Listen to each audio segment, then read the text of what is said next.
Então tá. Vamos lá.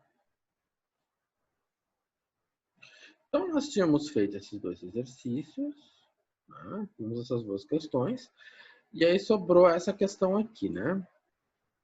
Então, não tem agora muito mistério, grandes mistérios para serem resolvidos, né? Nós vamos vir aqui, vou copiar tudo, não tem na solução analítica, não precisa. Está aqui no N2, Ctrl C, KL, N2, né? Ctrl V. Então tá. Então, vamos dar uma olhada nessa equação. Então, nós precisamos descobrir quem é o PQ e o F. O F, o F é zero, né? Nós vamos fazer a continha direitinho. Então, o mesmo esquema que nós tínhamos anteriormente, né? Eu vou dividir toda a minha equação por quem? Vou dividir toda a equação pelo coeficiente que está acompanhando a derivada segunda. Quem é o coeficiente que acompanha a derivada segunda? X ao quadrado. Tá? Então, 8x ao quadrado. Tá. Do meu lado direito, eu tenho igual a zero. E no meu lado esquerdo, então, ficou 8x ao quadrado vezes y, duas linhas, mais 10xy, mais x menos 1 vezes y. Tá, beleza. Então, o que vai acontecer? Eu vou ficar com 8x ao quadrado sobre 8x ao quadrado vezes y, duas linhas, mais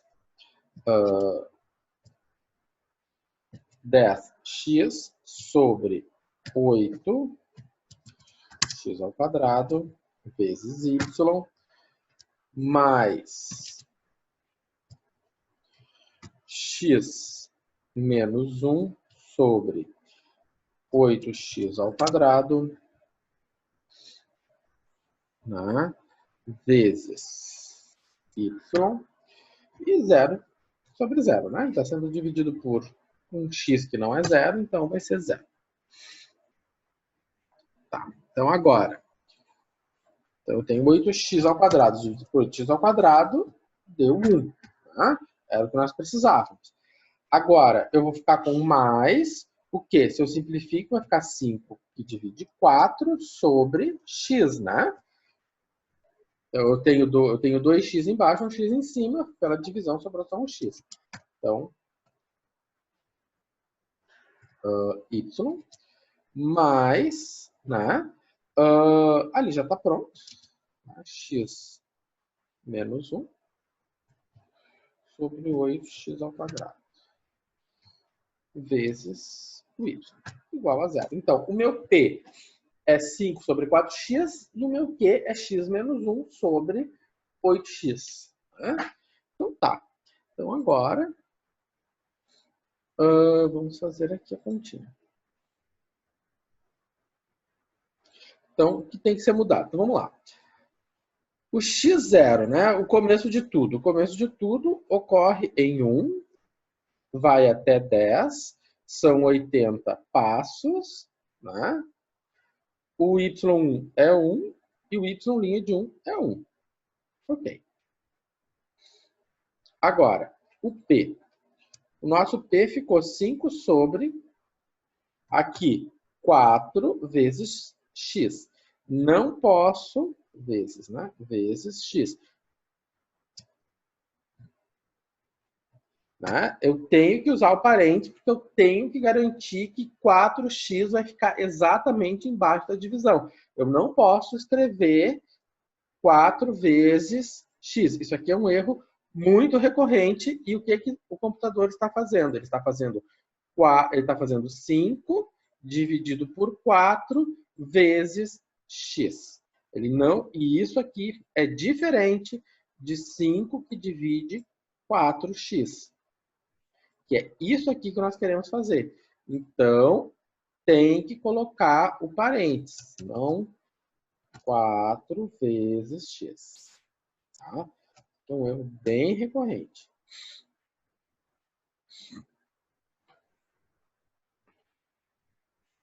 Bom, da mesma maneira, né? Opa, eu botei. Né? Da mesma maneira, aqui eu tenho quanto? Eu tenho x, né? Opa, x menos 1, dividido tudo isso por 8 vezes x ao quadrado. Né? 8x ao quadrado. Olha aí. Então, agora a gente só arrasta, né? Só arrastar isso aqui. E faço o arraste até 80. Até 40 até 80. Até 80. Até 10. Tá? Tá aqui. Até 10, né? 80 ele chegou em 10. E aí? Eu quero o x e o y. Tá aqui. Tá aqui, né? Aqui é a minha solução. Bem tranquila, né? Sem nenhum mistério. Bom, então a gente vê que não tem grandes mistérios, né? Eu acho que por fim, né? Fazer mais um exemplo que ocorre, né? Quando nós temos, eu vou chamar aqui, tá?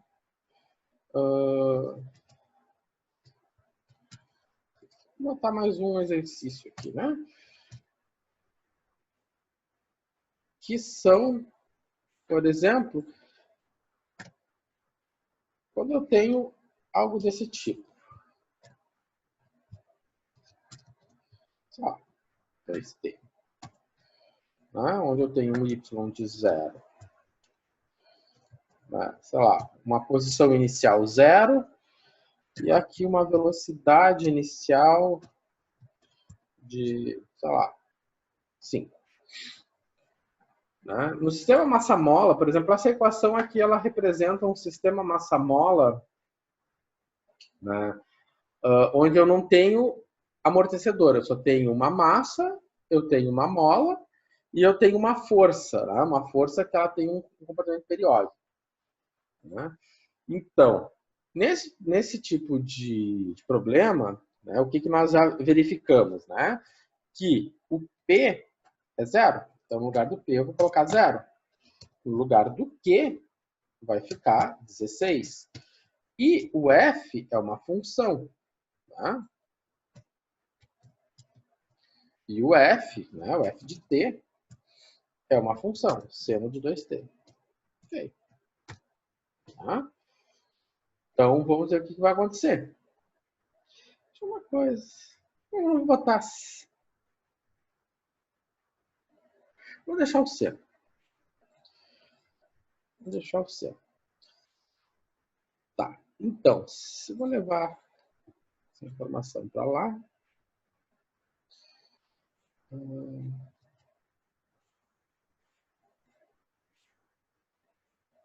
Puxa.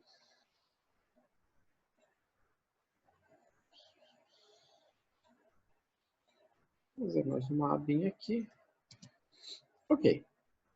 Então, eu vou copiar, venho aqui na tabela anterior e copio descaradamente, né? Copio descaradamente, Ctrl C e colo. Tá.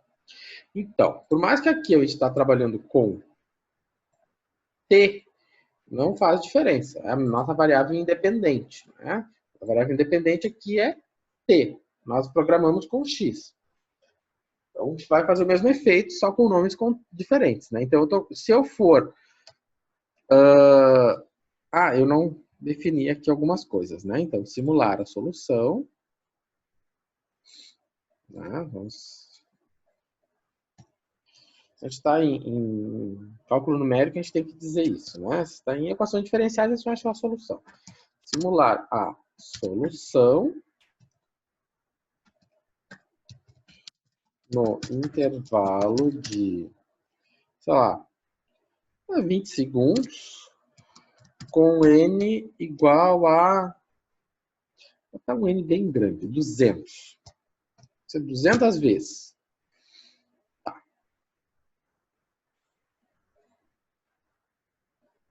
Então, eu vou começar em 0, porque ele está começando em 0. Ele vai até 20 e o meu n é 200, ou seja, vai ser um n pequeno. A minha condição inicial é 0. A minha condição de derivada, ou velocidade inicial, é 5. E aí eu vou ter o quê? Eu vou ter o P. Quem vai ser o meu P? O P é 0. O Q vai ser 16. Tá? Vou botar aqui. Puxa de cima. E aqui, puxa de cima. E quem vai ser meu F? O F vai ser seno, tá? Seno de 2 vezes T. Ok. Que também dá 0 nesse primeiro momento, né? Então agora é só arrastar todo mundo. Arrastamos.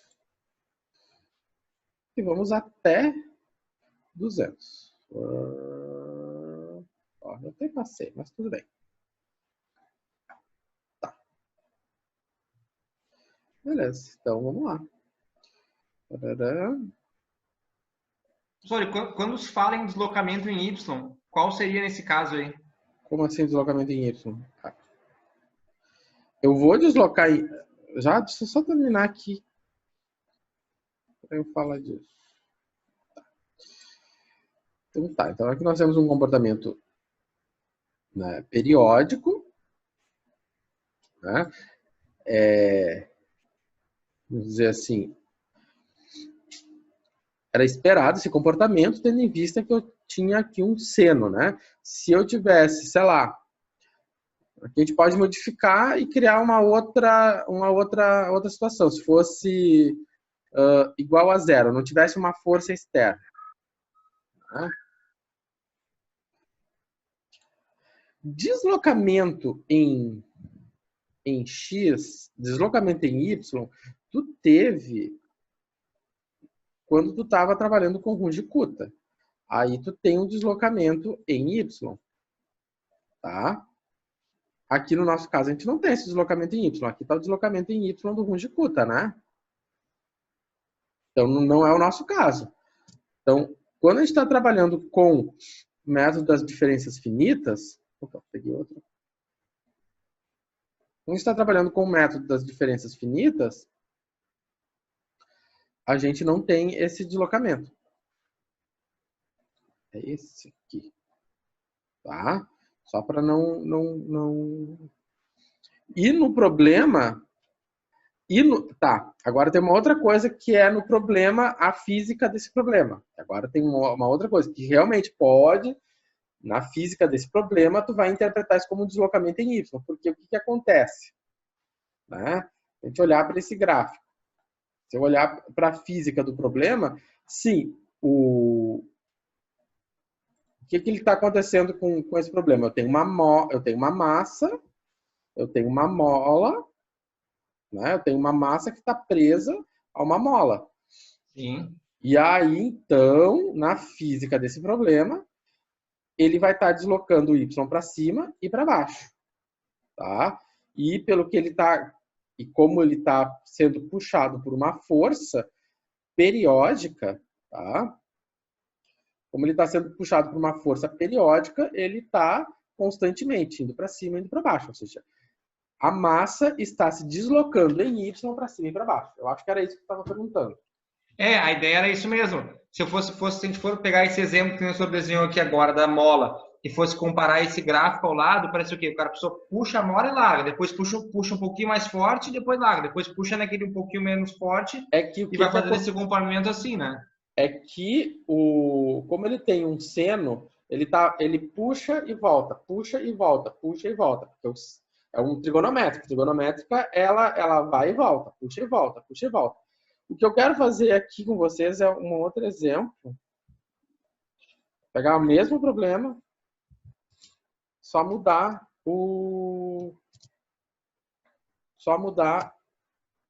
aqui, tá? Eu vou botar 0, ou seja, sem nenhuma força. Então, nesse caso aqui, é 0. Então, nessa situação aqui, tá? Nessa situação aqui,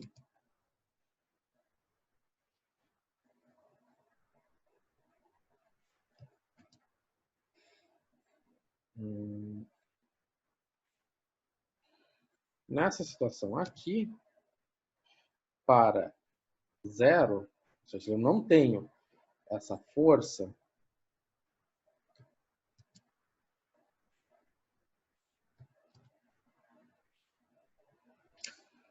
opa, vamos botar na mesma aqui, daí o Excel não vai ficar tendo problemas.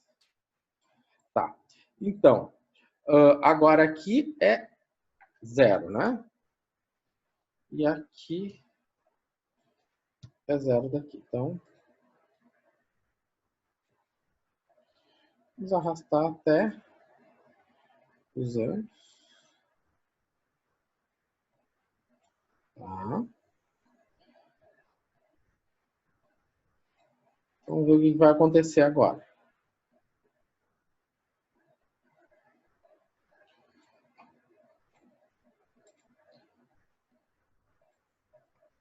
Esse aqui ele é o caso livre, né? É o sem força nenhuma.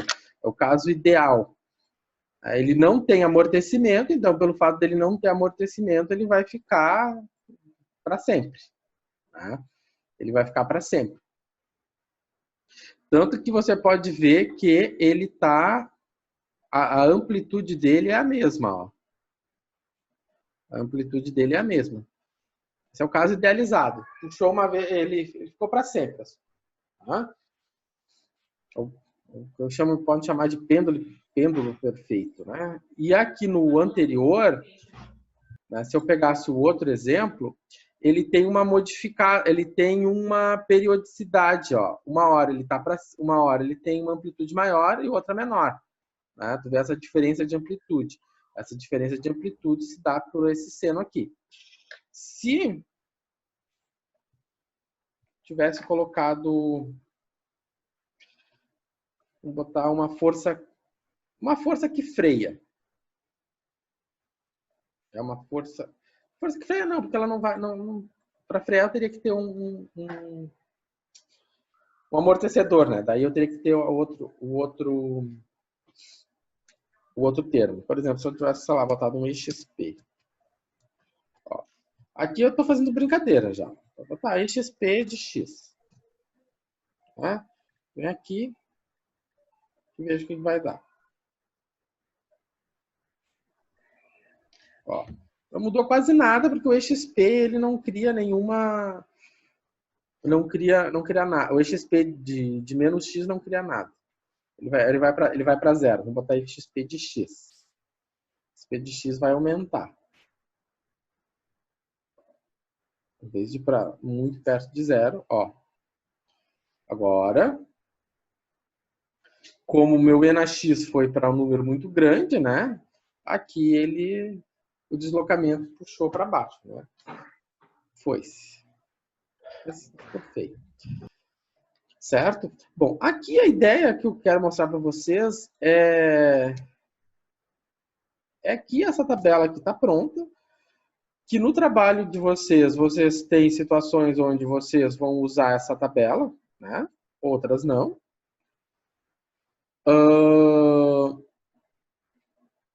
Tem situações onde vocês têm o P e o Q zero, né? Tem um problema lá da viga onde P e o Q é zero, então você vai botar P e Q zero. Tá?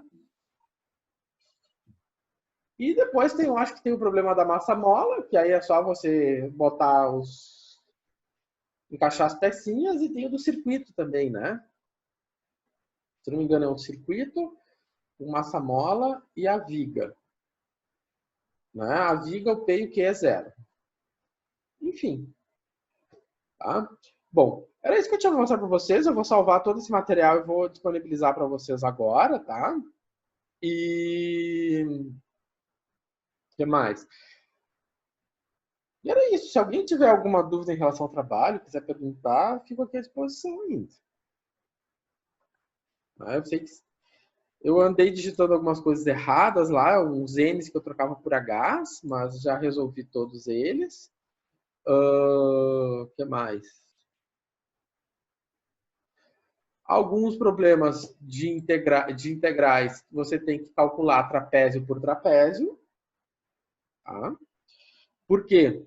Porque você não tem, né, essa configuração aqui de x que é igualmente espaçado. Então, o nosso x aqui, na aula de hoje, o x de hoje, ele foi igualmente espaçado. Você tinha um h para todo mundo. Mas tem dois problemas no trabalho, que o x, que o h não é espaçado. Né? Ou seja, a malha não é uma malha que se diz estruturada. Tá? Então, você tem que fazer trapézio por trapézio. Né? Por isso que é método trapézio, que já está dito lá. Certo? Mas você pode fazer a mão um por um, é aceitável, não tem problema. Mas Professor, você... nessa questão dos trapézios aí tem uma questão do trabalho que a gente comentou. Aí, nesses pontos, não me lembro qual era a aula, acho que era qual das aulas atrás, aí, logo quando começou a integração, ele fala que é um delta, a diferença de delta x, né, vezes o ponto em y, né? E aí, só que isso aí forma retângulo, não forma trapézio. Aí depois, quando tu encher de retângulo, aí depois, quando é linear, aí sim tu aplica o método dos trapézios. Foi bem a primeira questão, bem no comecinho.